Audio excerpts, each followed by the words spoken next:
Todas as vezes que nós vamos a uma obra, um texto, uma literatura, a um quadro, uma pintura, uma construção arquitetônica, é muito legal nós termos a possibilidade de fazermos a nossa leitura, termos a nossa percepção daquilo que estamos observando.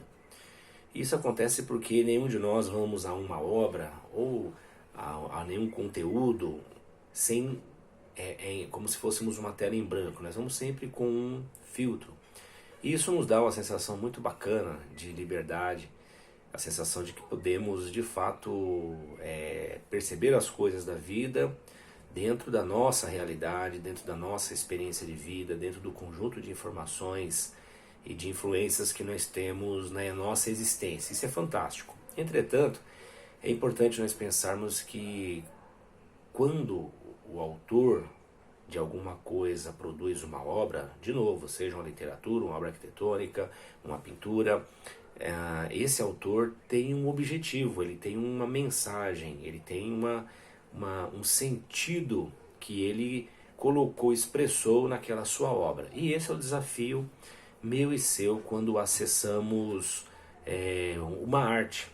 Então nós podemos fazer a nossa leitura com o nosso filtro, mas o outro desafio nosso é acessarmos a arte levando em conta o objetivo, o sentido, o desejo do autor daquela obra. Bom, é isso que Jesus, esse é o método que Jesus aprova, esse é o método que Jesus ratifica quando ele conversa com o mestre da lei, uma espécie de advogado, que pergunta para ele o que ele deveria fazer para ter a vida eterna. Jesus diz assim, o que está escrito na lei? E em seguida ele diz, como você lê? Bom, aquele religioso certamente fazia a leitura com o filtro da sua percepção, da sua realidade, das suas influências, principalmente religiosa, o seu contexto socio-religioso, cultural. E isso fazia com que ele tivesse um tipo de comportamento e expressasse a sua compreensão de uma maneira. Mas a pergunta de Jesus ela é importante, por quê? Porque ela leva aquela pessoa, e nós que ouvimos a conversa dele lá em Lucas capítulo 10, nos leva à reflexão sobre como nós lemos as Escrituras. Bom, como que aquele mestre lia os textos de Deuteronômio e Levítico, que é onde estão os dois textos que ele cita como mandamento? Ele diz, amarás o Senhor teu Deus de toda a sua força, toda a sua mente, todo o seu coração, e o próximo como a ti mesmo. Esses dois textos ele junta num só e estão em duas fontes, um Levítico e outro Deuteronômio, que tem um autor, tem um escritor, tem um sentido, tem um propósito. E o Senhor Jesus chama a atenção dele para que ele esteja atento a isso, como você lê. E então Jesus dá a palavra dele através de uma parábola, da ilustração dele através de uma parábola, esclarecendo aquela pessoa que ter vida eterna, amar a Deus e amar ao próximo, tem a ver com ter compaixão. E Jesus não tira isso da cabeça dele, Jesus tira isso do texto, Jesus tira isso da inspiração do autor, Jesus tira isso da fonte, do sentido da mensagem quando ela foi escrita. E esse é um conceito que você devemos levar para a vida quando vamos estudar. Por exemplo, as Escrituras, devemos levar em conta o que o escritor estava propondo quando escreveu o texto. Nós usamos o método, por exemplo, chamado histórico-gramatical. Tem também o método histórico-crítico. E há outros métodos interessantes que nos ajudam, mas sempre usamos o método que leva em conta o interesse, o objetivo, o sentido da mensagem do autor. Senão, nós acabamos indo por um outro caminho, que é o que está sendo muito usado hoje, chamado desconstrução, que parte da ideia de que todo texto, toda obra, ela é influenciada de alguma maneira, então ela é construída.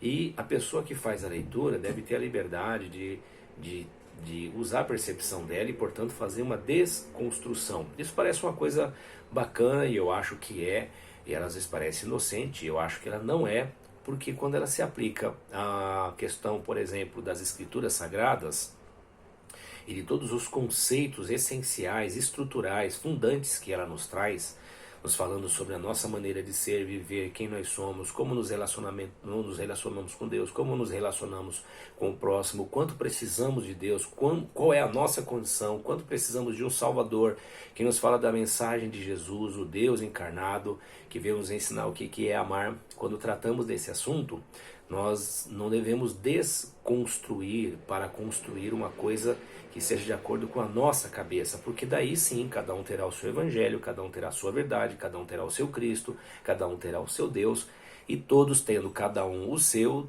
todos não terão o que teve, o que era objeto do sentido, da inspiração, do desejo, da intenção do escritor original. Então, quando lemos as escrituras, devemos levar em conta, em última análise, o escritor original, que finalmente não é necessariamente o profeta, o apóstolo, o médico como Lucas no capítulo 10, mas é Deus que inspirou essas pessoas para nos ensinar um novo jeito de amar, um novo jeito de viver, diferente do que nós achamos que é. E isso é que tem trazido vida e abundante para todos aqueles que têm bebido dessa fonte, usado esse método de interpretação. Então, leia a Bíblia como você quiser, onde você quiser, quantas vezes você quiser, mas na hora de fazer a interpretação dos textos, usa o método histórico-gramatical, histórico-crítico, e ele poderá te trazer mais luz e te colocar mais próximo da intenção do autor. Deus te abençoe, um beijo a todos, uma semana de paz.